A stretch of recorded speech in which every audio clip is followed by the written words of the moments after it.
Bendito Señor, te damos muchas gracias por este tiempo de estudio en el que vamos a recibir y compartir tu palabra, Señor. Te pedimos que tú guíes a Miguel, que nos guíes a cada uno de nosotros, nos llenes de tu espíritu para que podamos discernir y entender y sobre todo, pues poder estar dispuestos y que tú pongas esa disposición en nuestro corazón para obedecerte, Padre. Te queremos pedir muy especialmente por Héctor, porque se recupere, porque tú le des fortaleza, porque pues todo su organismo esté bien resistente, se fortalezca, Padre. Por favor, tú tocas su cuerpo y gracias, Dios, por el buen ánimo y por la disposición del médico y pues todo lo que sucedió. Gracias, Padre. Te pedimos por todos los enfermos, por Pati Velasco, por Margarita, y que tú los guardes, Padre. Y por otros enfermos que han estado orando, que no te conocen, para que te conozcan y que estas enfermedades sean para tu gloria, Señor. Gracias, guíanos y todo esto te lo pedimos en el nombre de Jesús. Amén. Amén. Bueno, entonces, muchos de nosotros, bueno, no muchos, todos conocemos en términos generales el significado de la Pascua, pero siempre es importante recordar, porque recuerden que todo lo que la Biblia nos deja siempre trae enseñanzas y nuestro nivel de conocimiento es limitado de acuerdo a nuestras experiencias y muchas veces solo vemos las cuestiones intelectuales, no siempre vemos las situaciones espirituales, que es lo más importante. Recuerden, la Biblia es eterna en cuanto a su conformación es infinita, ya que es prácticamente Jesús es la palabra, Dios es infinito, Jesús es infinito. Pues puede ser. Y como dice la misma escritura, si alguno se imagina que sabe algo, todavía no sabe nada como debe de saberlo. A mí me gustaría iniciar con algo que Pablo dijo cuando iba a enfrentar una serie de juicios en 1 Corintios 2:2, que dice: me propuse no saber otra cosa entre vosotros, sino a Jesucristo y a este crucificado. Pablo fue una persona, yo creo que probablemente de los más cultos de los apóstoles, sino el más culto. Recuerden, saduceo, de hebreos, en cuanto a la ley, fariseo, fue instruido en la secta de Gamaliel, que era la más sofisticada, la más profunda, etcétera, de aquel tiempo. O sea, tenía de qué tener orgullo. Además, era romano, que la ciudadanía romana, pues era prácticamente casi como los reyes del mundo. Recuerden que ese imperio duró alrededor de 500 años, o 400 a 500, y bueno, ya sabemos que va a resurgir, pero desde esa ciudadanía en aquel tiempo era muy importante. Sin embargo, Pablo dijo que cuantas cosas eran para él ganancia, las había estimado como pérdida por la excelencia del conocimiento de Cristo Jesús. Y dijo que por amor del cual lo había perdido todo y lo tenía por basura.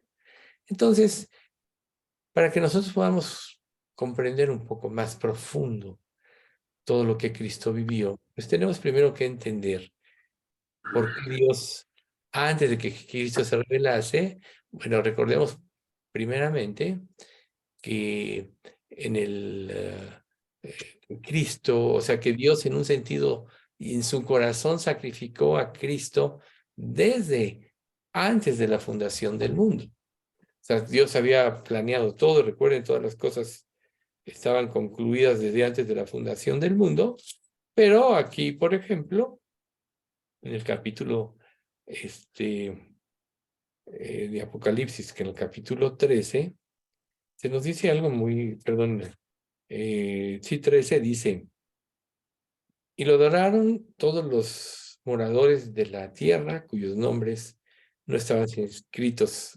inscritos en el libro de la vida del Cordero, que fue inmolado desde el principio del mundo.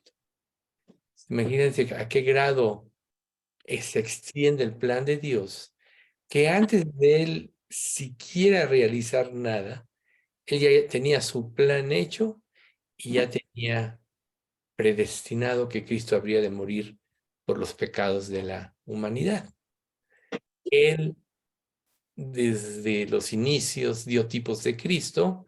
Nosotros recordemos que con Adán y Eva sacrificó un cordero para cubrirlos con sus pieles, que es un tipo de Cristo. Luego Dios nos empezó a dar otros tipos, como por ejemplo el diluvio, sobre los que subieron en el arca se salvaron. Elías, que fue arrebatado al cielo, es otro tipo de Cristo. José, que fue vendido por sus hermanos, es otro tipo de Cristo. O sea, Dios nos dio tipos en el Antiguo Testamento. Pero llegada la hora, pues se manifestó Cristo. Ahora, mientras esto hubiera acontecido, la gente del mundo antiguo era analfabeta, recordemos eso. Entonces, ellos pasaban de generación en generación el conocimiento a través de rituales repetidos. Los himnos, etcétera, muchas, todos los... las celebraciones judías, los padres transmitían a los hijos.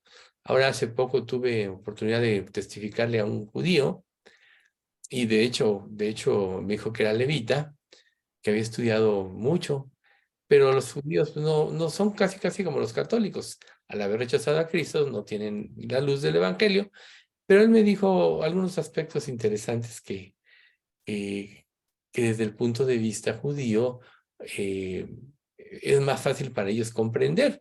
Pero si nosotros recordamos, después de que Abraham creyó a Dios y su fe le fue contada por justicia, y la descendencia de Abraham, Isaac, la descendencia de Isaac, Jacob, la descendencia de Jacob, los 12 hijos y las 12 tribus de Israel después, todo lo que ellos tenían en su instrucción era relacionado con el Mesías Salvador. Desde el sacrificio del becerro, no se partiría el hueso del cordero que asaban, cosas de este tipo, ¿no? El comer pan sin levadura, que significa el pecado, etcétera. Por ejemplo, en el caso de las ofrendas, el becerro, cordero o cabrito que se podría sacrificar tenían que ser sin defecto. Él dijo, no me sacrificarás lo dañado. Hasta luego Jesús Dios en uno de los profetas menores dice, maldito el que sacrifica a Dios lo dañado, ¿no? Y para nosotros ahí se derivan muchas enseñanzas, pero aquí lo importante es que toda la instrucción que el pueblo de Israel tuvo perfilaba al advenimiento del Mesías. Fue increíble, yo le decía a este hombre, ¿cómo no pudieron ver a Jesús?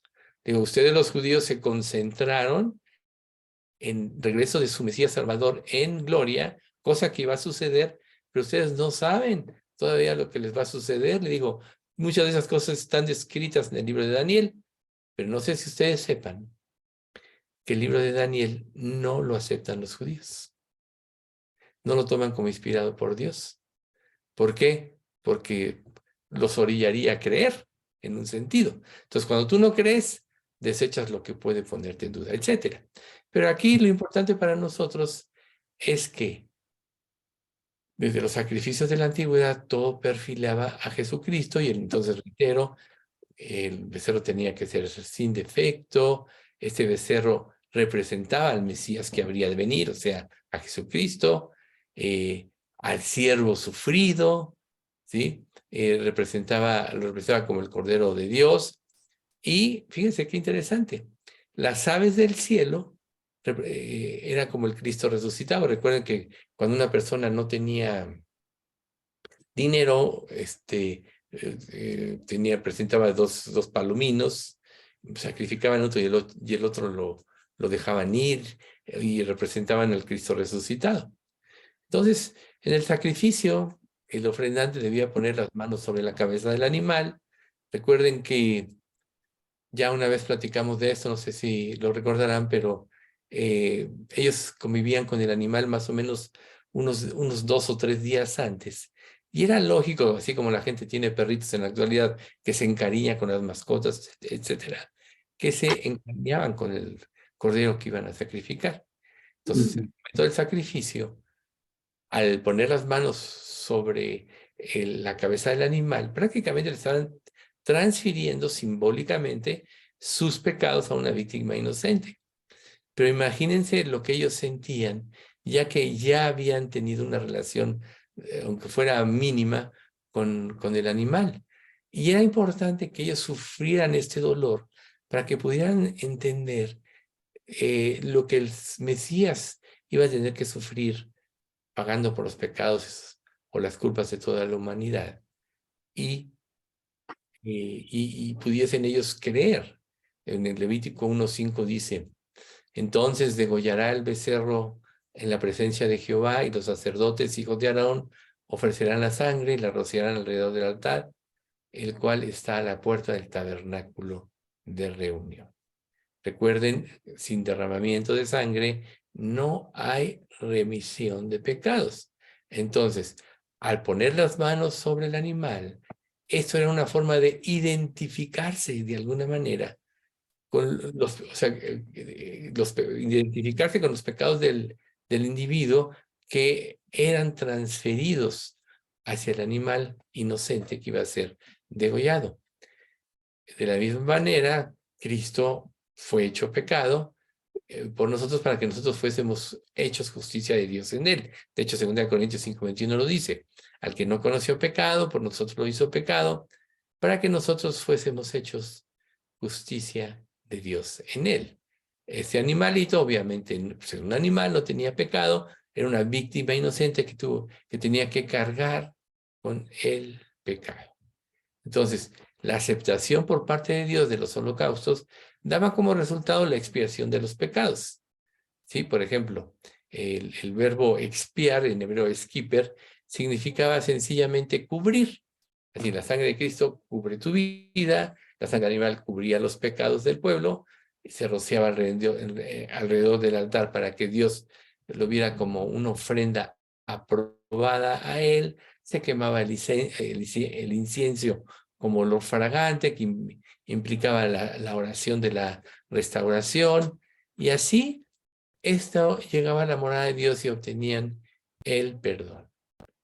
También la leña ardiente sobre la cual quemaban el becerro después significaba el juicio de sus pecados. Se recaía sobre el animal, pero la leña decía: tiene que haber un juicio, porque Dios, uno de sus atributos es justo, y él no puede renunciar a este atributo. También en el Nuevo Testamento, por ejemplo, se menciona la madera en relación con la justicia que puede producir el ser humano. Entonces, Cristo fue colgado de un madero. Y esa justicia recayó, bueno, la justicia recayó, perdón, la culpa recayó sobre Cristo, tanto que dice en Gálatas: maldito todo aquel que es colgado de un madero. O sea, nadie se va a escapar del juicio, y solo los que creamos en Cristo lo vamos a hacer. Los judíos, reitero, solo temporalmente lo hacían, pero estaban conscientes que en ellos moraba el mal, y por eso es que los sacrificios eran repetitivos. Como dice Isaías 64:6, si bien todos nosotros somos como suciedad, y todas nuestras justicias como trapo de inmundicia, y caímos todos nosotros como la hoja, y nuestras maldades nos llevaron como el viento. O sea, el ser humano no puede cambiar. El ser humano, desde que nace, hereda la naturaleza adánica, lleva el pecado en sí mismo, y pues este es prácticamente el fundamento, ¿sí? Entonces, nuestro Señor llevó los pecados del mundo en la cruz, rechazó toda justicia que pudiera surgir de las obras humanas. Recuerden, la ley representa el esfuerzo humano por agradar a Dios. Y este esfuerzo humano por agradar a Dios siempre terminó en fracaso, porque el hombre no puede cambiar por sí mismo. Entonces, las obras humanas no sirven para Dios. Por eso en Efesios 2:10 dice: porque somos hechura suya, creados en Cristo Jesús para buenas obras, las cuales Dios preparó de antemano para que anduviésemos en ellas. O sea, que Dios tuvo que hacer las obras verdaderas que Dios preparó de antemano, esto es, desde la fundación del mundo, para que en Cristo nosotros las sigamos. Por eso son las obras que valen. Las obras producidas por el ser humano, que tiene prácticamente una naturaleza caída y sus intereses no pueden ser puros como los de Cristo, no valen delante de Dios. Por eso también dice en el Sermón del Monte, el capítulo 7, el árbol malo da frutos malos, el árbol bueno da frutos buenos, no puede el árbol malo dar frutos buenos, ni el árbol malo dar frutos malos. Al árbol se le conoce por su fruto. Nosotros ya hemos dicho que el árbol bueno es Jesucristo, el árbol malo somos nosotros. Y entonces nosotros, como acabamos de leer en Isaías, somos como suciedad, todas nuestras justicias como trapo de inmundicia, así que desde el Antiguo Testamento tenían que depender plenamente de Dios si querían ser justificados. Y para ellos la proyección hacia el futuro, ellos se salvaban por fe en el Mesías que había de venir.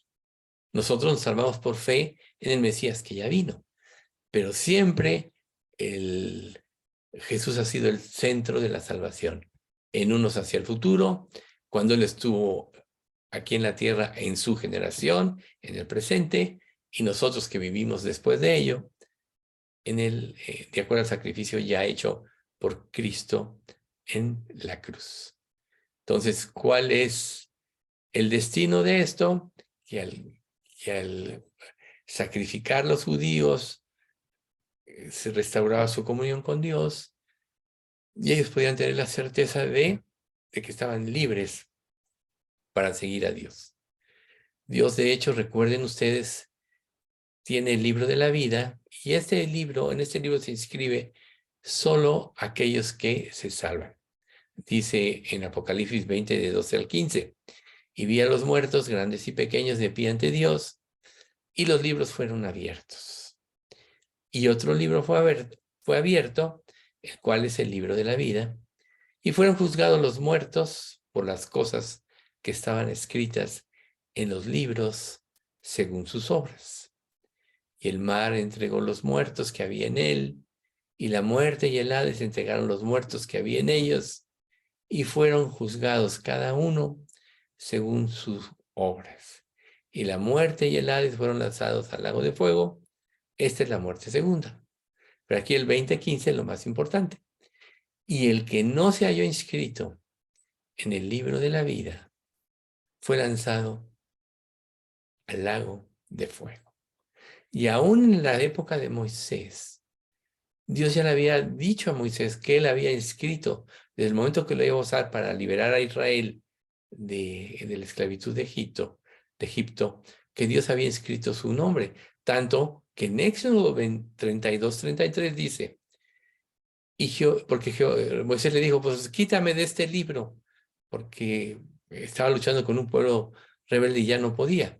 Y Jehová respondió a Moisés, al que pecare contra mí, a ese raeré yo de mi libro.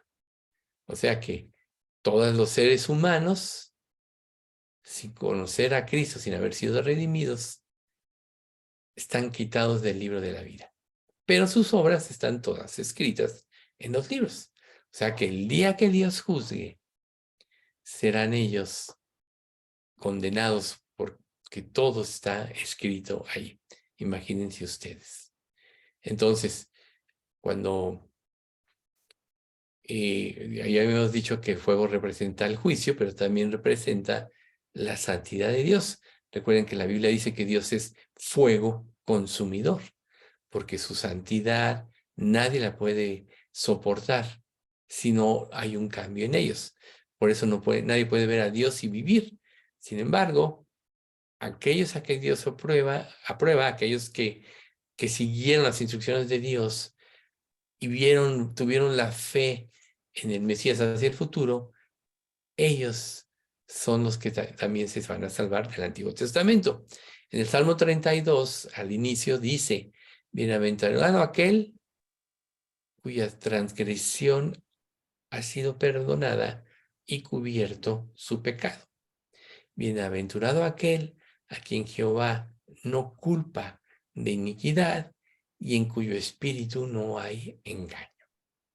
O sea, esto se escribió por David en el Antiguo Testamento, dejando ver que Dios siempre ha tenido ese remanente fiel, aquellos que acuden a Dios y que sus nombres están escritos desde la fundación del mundo para ser salvos. Esos son los que van a creer o que creyeron en el Antiguo Testamento. Somos los creyentes que creemos en esta época y los que crean en el futuro. Entonces, los sacrificios representan a Dios de tres maneras. La primera es el juicio contra aquellos que la santidad divina condena. Génesis 19:24 dice: Entonces Jehová hizo llover sobre Sodoma y sobre Gomorra azufre y fuego de parte de Jehová desde los cielos. Nosotros ya vimos en el libro de Judas, el domingo mencionamos este pasaje, que como Sodoma y Gomorra, que habiendo fornicado e ido en pos de vicios contra naturaleza, fueron puestas como ejemplo, sufriendo el castigo del fuego eterno. Y repitiendo Apocalipsis 20:15, quien no digamos, alcance el estándar de santidad de Dios, su nombre es borrado, y entonces el que no se halló inscrito en el libro de la vida fue lanzado al lago de fuego. Segundo, en la manifestación de sí mismo y de aquellos que él aprueba. O sea, Dios se revela, Dios, recuerden, a través de su Espíritu Santo, los convence de justicia, de pecado y de juicio, se revela a las personas, y aquel que responde a su llamamiento, que por gracia Dios le hace consciente de su pecado y luego le da la fe para creer en el Mesías Salvador, es el que se salva. Y, por ejemplo, en Éxodo 3:2 dice: Y se le apareció el ángel de Jehová en una llama de fuego en medio de la zarza, obvio a Moisés, y él miró y vio la zarza que ardía en fuego. Y la zarza no se consumía. Aquí se estaba manifestando la santidad de Dios. En primera de Pedro 1:7, que dice: Para que sometida a prueba vuestra fe, mucho más preciosa que el oro, el cual, aunque perecedero, se prueba con fuego, sea hallada en alabanza, gloria y honra cuando sea manifestado Jesucristo. O sea, la verdadera fe va a ser reconocida por Dios. Luego en Éxodo 13:21 dice: Nunca se apartó de delante del pueblo la columna de fuego de día, ni de noche, delante del pueblo la columna de nube de día, ni la columna del fuego. O sea, Dios estaba presente con Israel en esos momentos cruciales. Por eso es que tenían ellos que tener muchos cuidados en la forma como se conducían. Y cuando el pueblo no es santo, por eso Dios saca el tabernáculo de medio del pueblo. Y bueno, el acto de purificación, que es lo que prácticamente el fuego consume, ¿no? Dice, eso está en 1 Corintios 3, del 11 al 14, dice: Porque nadie puede poner otro fundamento que el que está puesto, el cual es Jesucristo. Y si sobre este fundamento alguno edificare oro, plata, piedras preciosas, madera, heno, hojarasca, la obra de cada uno se hará manifiesta, porque el día la declarará. Pues por el fuego será revelada, y la obra de cada uno, el fuego la probará. Si permaneciere la obra de alguno que sobreedificó, recibirá recompensa. Para nosotros, por ejemplo, como creyentes, todo lo que nosotros hacemos en la vida ya como hijos de Dios va a ser pasado por un proceso de esto. ¿Qué significa en un sentido la santidad? Significa vivir como Cristo vivió. Cristo dependió siempre de Dios Padre al 100%.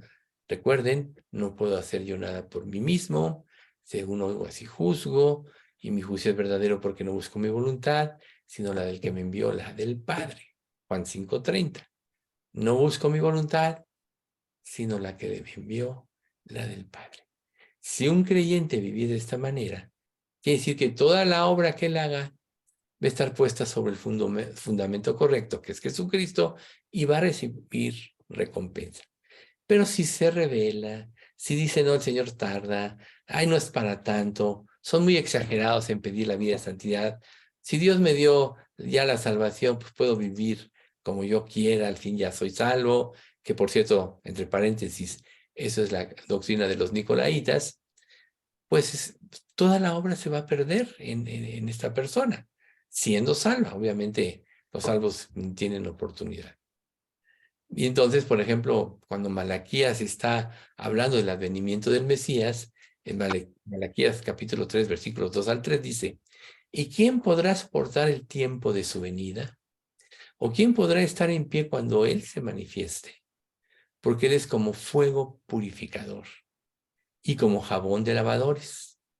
Y se sentará para afinar y limpiar la plata, porque limpiará a los hijos de Leví, los afinará como a oro y como a plata, y traerán a Jehová ofrenda de justicia. Entonces, el fuego siempre manifiesta la santidad de Dios y el juicio que viene por no vivir de esta manera. Entonces, volviendo al Antiguo Testamento, cuando se presentaba ese olor fragante delante de Dios del holocausto, la oblación y la ofrenda traía como resultado la paz, porque Dios lo veía con agrado, porque Dios así lo había predeterminado para el pueblo de Israel. Recuerden que en todo el mundo se sacrificaba. Noé después del diluvio, lo primero que hace cuando el arca se asienta y ya abre las puertas es hacer un sacrificio. O sea, la humanidad tenía idea de esto, pero al pueblo de Israel se le instituyó específicamente de esto para perfilar hacia el futuro la venida del Mesías Salvador. Entonces, como un rebaño de Dios, solo había un camino que podía llevar al hombre a la justificación y a una relación eterna con Dios. Jesús, estando aquí, él lo menciona en Juan 14:6. Jesús les dijo, yo soy el camino y la verdad y la vida, y nadie viene al Padre sino por mí. Entonces, imagínense ustedes, muchas personas que han buscado alternativas para ir a Dios de acuerdo a su imaginación o de acuerdo a lo sembrado desde Babel, en la torre de Babel. Recuerden, Babel significa confusión, y es ahí de donde surgen todas las falsas religiones, que las gentes llegan a la presencia de Dios porque buscaron alternativas diferentes y se encuentran con que están condenados y van a ir al infierno. Por eso, en Hechos específicamente, Pedro dice, y en ninguno otro hay salvación, porque no hay otro nombre bajo el cielo dado a los hombres en quien podamos ser salvos. Y por otro lado, tenemos que tener presente que la santificación de Dios exige un sacrificio perfecto. O sea, todo eran tipos en el Antiguo Testamento, pero Jesús fue el sacrificio perfecto. O sea que el becerro, el buey, la oveja, todo era un tipo de Cristo que perfilaba al siervo paciente y abnegado que había de venir. En Hebreos 12, 2 y 3 nos dice, puestos los ojos en Jesús, el autor y consumador de la fe, el cual por el gozo puesto delante de él sufrió la cruz, menospreció el oprobio y se sentó a la diestra de Dios. Considerad aquel que sufrió tal contradicción de pecadores contra sí mismo, para que vuestro ánimo no se canse hasta desmayar. Quiere decir que el sacrificio que Cristo ya hizo, si nosotros nos mantenemos fieles a Él y firmes en la fe, entonces vamos a salir victoriosos. Jesús sufrió, dependió del Padre y salió victorioso. Si nosotros sufrimos la negación de nuestras ideas, de nuestras inclinaciones, de nuestros deseos, de nuestros planes, o sufrimos aún persecución por causa de Cristo, y nos mantenemos firmes y nos apoyamos en Jesús, vamos a terminar victoriosos. Por eso dice, para que vuestro ánimo no se canse hasta desmayar, consideren a Jesús. Por eso es que solo siguiendo los pasos de Jesús acabaremos victoriosos.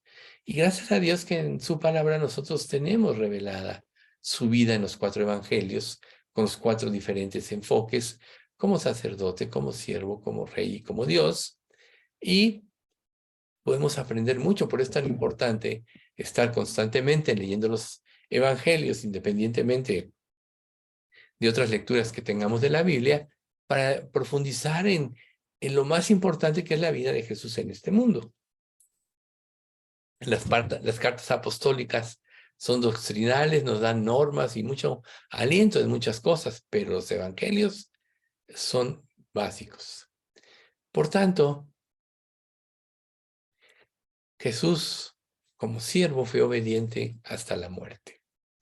En Isaías 52, del 13 al 15, dice: He aquí mi siervo será prosperado, será engrandecido y exaltado, y será puesto muy en alto. ¿Cómo se asombraron de ti muchos?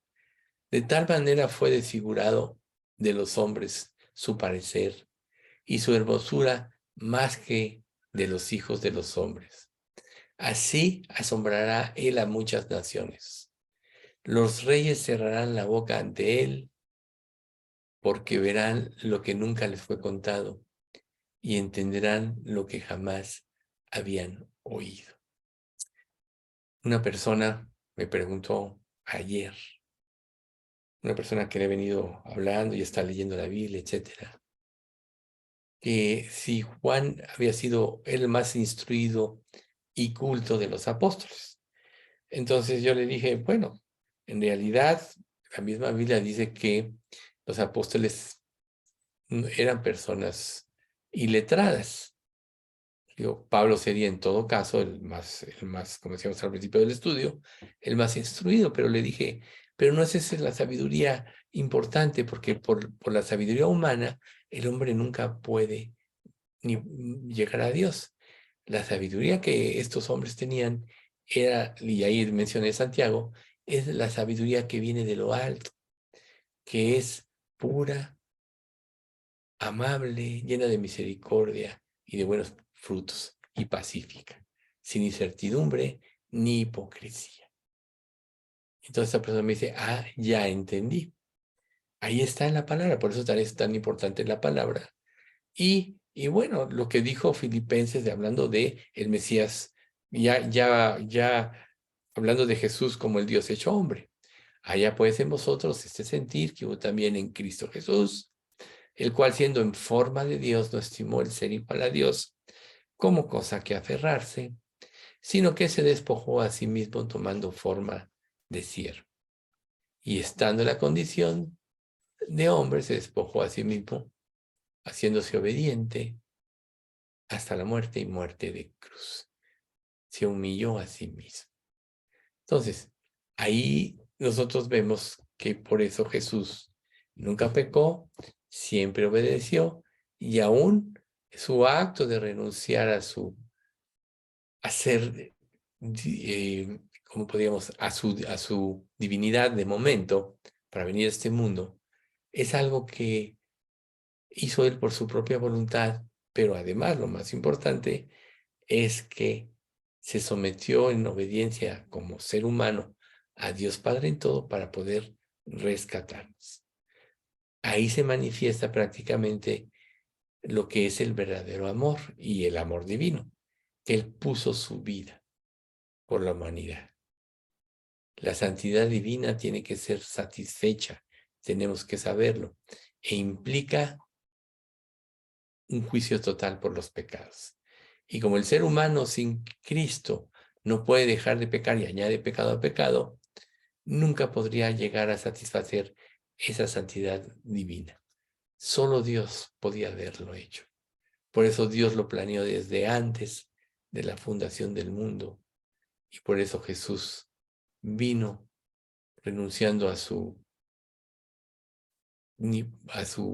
divinidad para hacerse hombre y poder rescatarnos. Ese es el amor supremo que nos debe llevar a la consagración. Jesús les decía a sus discípulos, mi comida es que haga la voluntad del que me envió y que acabe su obra.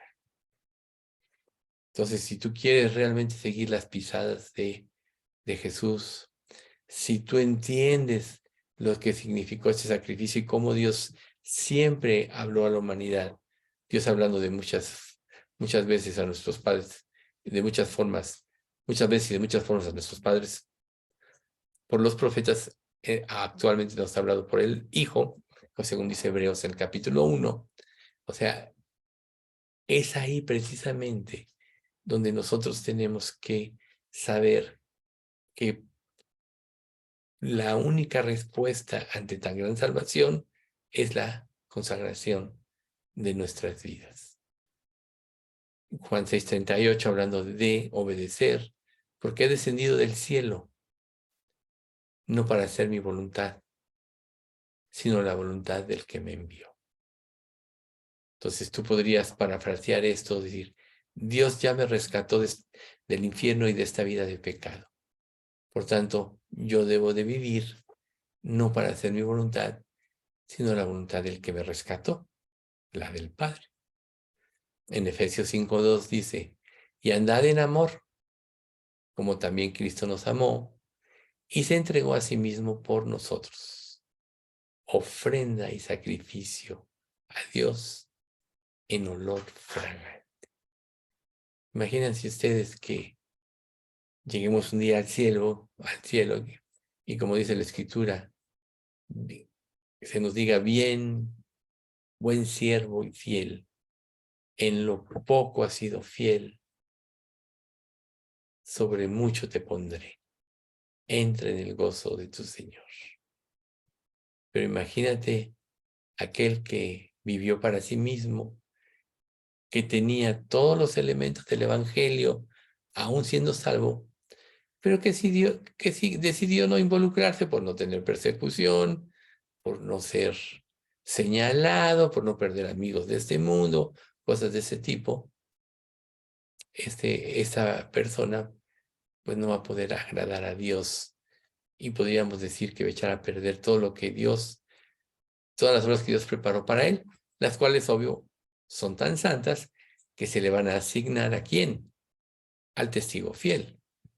Entonces, al que le dieron una mina que no produjo nada, dénsela al que tiene 10. Pero, Señor, ya tiene 10. Pues esto os digo, dice la Escritura, el que tiene se le dará y tendrá más. Pero el que no tiene, aún lo poco que tiene, se le quitará. Entonces, todos los creyentes debemos anhelar que Dios nos lleve a la perfección. Y para ser perfecto, el sacrificio de sí mismo, era necesario que el ofrendante muriera, hablando de Jesús, espiritualmente.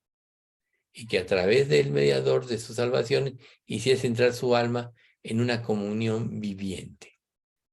¿Qué sucedió? Por eso Jesús en la cruz dijo, Señor, Dios mío, ¿por qué me has desamparado? Y luego dijo, consumado es. Fíjense qué importante ese sacrificio, ese momento. Ahí cuando él dice consumado es que él ya había cumplido. ¿Y por qué razón pudo cumplir? Porque se ofreció a sí mismo sin reserva a Dios. Entonces aquí tú te deberías de preguntar, ¿tienes alguna reserva para que te consagres totalmente? ¿Estás cambiando los intereses de Dios por tus propios intereses? ¿Estás menospreciando lo que Dios te quiere dar por regresar a tu vida anterior? Recuerden, cuando Dios rescató a Israel de Egipto, después de las 10 plagas, les dijo, nunca jamás vuelvas aquí.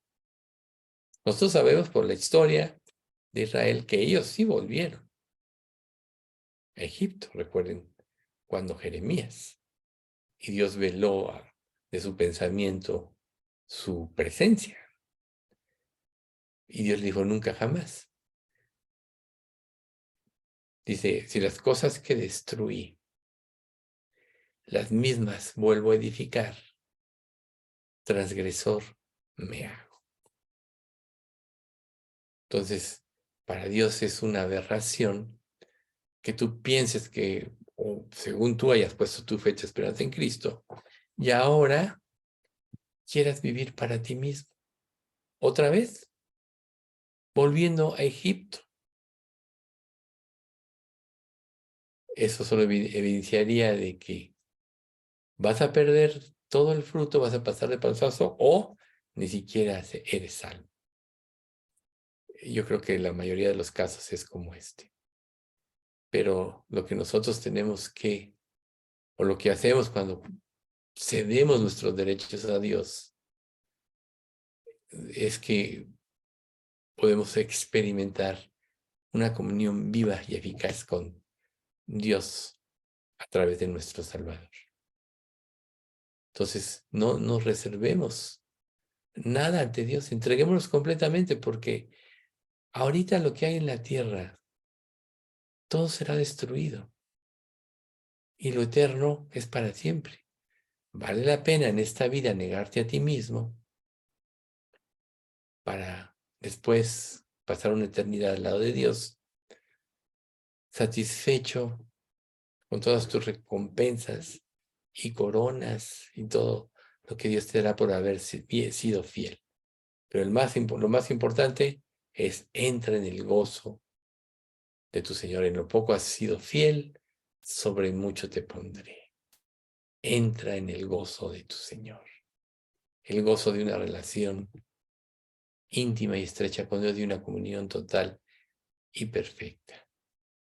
Además, debemos recordar que desde el momento en que nos convertimos, Jesús nos compró con el precio de su sangre. Como dice 1 Corintios 6:20, porque habéis sido comprados por precio. Glorificad pues a Dios en vuestro cuerpo y en vuestro espíritu, los cuales son de Dios. Tu vida ya no te pertenece. Si realmente eres salvo, le pertenece a Cristo. ¿De dónde sacas que quieres vivir tu vida? Eso es falta de fe, falta de una comunión con Dios estrecha. Te lo voy a poner de otra manera. Mientras más te expongas a la luz, más vas a odiar las tinieblas. Te lo voy a poner en un ejemplo. Imagínate que quieres buscar algo en tu cuarto, pero ya empieza a oscurecer y hay poca luz, pero dices, no, sí lo encuentro, todavía hay luz. Y no te desgastas y no lo encuentras hasta que dices, bueno, pues voy a prender la luz porque ya no veo. ¿Y qué hace la luz? Ilumina todo y pone todo. O sea, es más fácil de encontrarlo, ¿no? O sea, la luz disipa las tinieblas. Por tanto, una persona que ama las tinieblas es porque no ha sido expuesta a la luz. Una persona que ama la luz odia las tinieblas porque se evidencia lo espantoso que es vivir en tinieblas, que es lo que llevó o está llevando al mundo a la destrucción, y en consecuencia a todos los que no creen al infierno, al lago de fuego. Primera de Juan, capítulo 1 dice, este es el mensaje que hemos oído de él y os anunciamos. Dios es luz y no hay ningunas tinieblas en él. Por tanto, si tú vives en comunión con Dios, las tinieblas se disipan de tu vida. ¿Y cuál es la importancia de vivir en la luz? que ves todas las cosas como Dios las ve. Job, recuerden que durante todos los primeros capítulos de este libro, hasta el 35, se estuvo justificando. Dios sí dijo, Job es un hombre justo. Él mismo lo declara en el capítulo 1. Pero Job hizo a un lado la justicia de Dios. Pero ¿qué pasa al final? Capítulo último, el 42. De oídas se había oído, mas ahora mis ojos te ven. Por tanto me arrepiento y me aborrezco en polvo y ceniza. Eso es lo que pasa cuando tú te expones a la luz. Te das cuenta de tu maldad, de tu pecado, y esto te lleva a tener más gratitud con Dios y a consagrarte. Si no, hubiera sido en vano el sacrificio de Cristo. Los seres humanos, todos hemos sido desobedientes. Pero Cristo se sacrificó a sí mismo como una ofrenda vicaria, que quiere decir que las facultades y el poder de Dios, al creer en Él, se sustituyen. Esto quiere decir que Cristo tomó tu lugar en el juicio por los pecados y nos liberó y nos trasladó al reino del Padre. Por eso somos coherederos con Cristo. Entonces, tomó nuestro lugar. Entonces, la comprensión del sacrificio de Cristo debería darnos un sentido profundo de amor y gratitud hacia Él y alentarnos a vivir en conformidad a sus mandamientos. Recuerden, nosotros, como dice Romanos 8:1, ya no hay ninguna condenación para los que estamos en Cristo Jesús. ¿Por qué? No andamos según la carne, sino según el Espíritu, porque la ley del Espíritu de vida nos ha librado de la ley del pecado y de la muerte. Sin embargo, también la Escritura dice que el que comete pecado infringe también la ley, porque el pecado es infracción de la ley. Es el capítulo 3 de Juan, de Primera de Juan. Entonces, Dios nos redimió, pero nosotros, nuestra conciencia, todavía está estructurada conforme a los 10 mandamientos. Y el pecado nos hace perder la comunión con Dios. Por tanto, por eso es importante estar confesando, como dice 1 Juan 1:9. Si confesamos nuestros pecados, Él es fiel y justo para perdonar nuestros pecados y limpiarnos de toda maldad.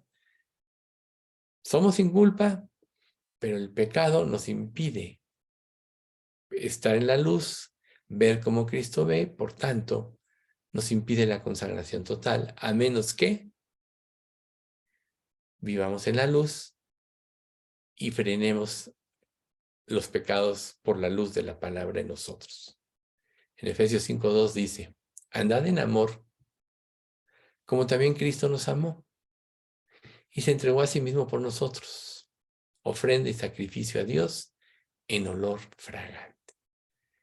Imagínate que se dijera eso de ti como creyente, que verdaderamente ames, porque es una característica de los hijos de Dios.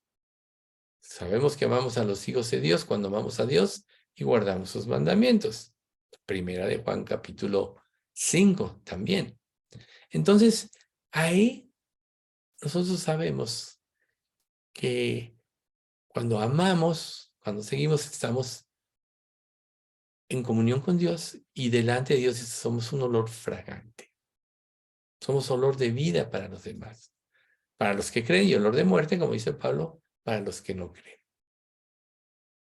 Por tanto, si tomamos en cuenta lo que significa el sacrificio de Cristo y todo lo que Dios instituyó desde antes de los siglos, para que pudiésemos tener un entendimiento claro y la necesidad que teníamos de que alguien nos sustituyera y el único que podía hacer era el Dios hecho hombre, debemos de vivir en gratitud. No importa qué circunstancias tengamos, Dios es dueño de las circunstancias, Él es soberano. Nada pasa sin que Dios lo permita. Y lo que Dios permite para sus hijos es para que aprendan a luchar contra el pecado, para fortalecerlos en sus debilidades, para hacerlos crecer en gracia y en comunión con Él, para acrecentar su confianza en Él. Y entonces, ¿cuál va a ser el resultado? Romanos 8:37. Antes en todas estas cosas somos más que vencedores por medio de aquel que nos amó. Esa es la victoria que Dios nos quiere dar. Ese es el significado profundo del sacrificio de Cristo para liberarnos. Cuando Pablo entendió en plenitud esto, dijo lo siguiente: pero todo lo he recibido y tengo abundancia. Estoy lleno, habiendo recibido de Epafrodito lo que enviasteis. Olor fragante, sacrificio acepto, agradable a Dios. O sea, Pablo recibió esas buenas nuevas de la entrega de la iglesia de Filipos, y eso dijo: tengo abundancia, estoy lleno. Y Pedro dijo en 1 de Pedro 2:5, vosotros también como piedras vivas, sed edificados como casa espiritual y sacerdocio santo, para ofrecer sacrificios aceptables a Dios por medio de Jesucristo. O sea, recuerden que Dios nos ve a nosotros como pequeños Cristos. 1 de Juan 4:17 dice, como Él es, así somos nosotros en este mundo. Por tanto,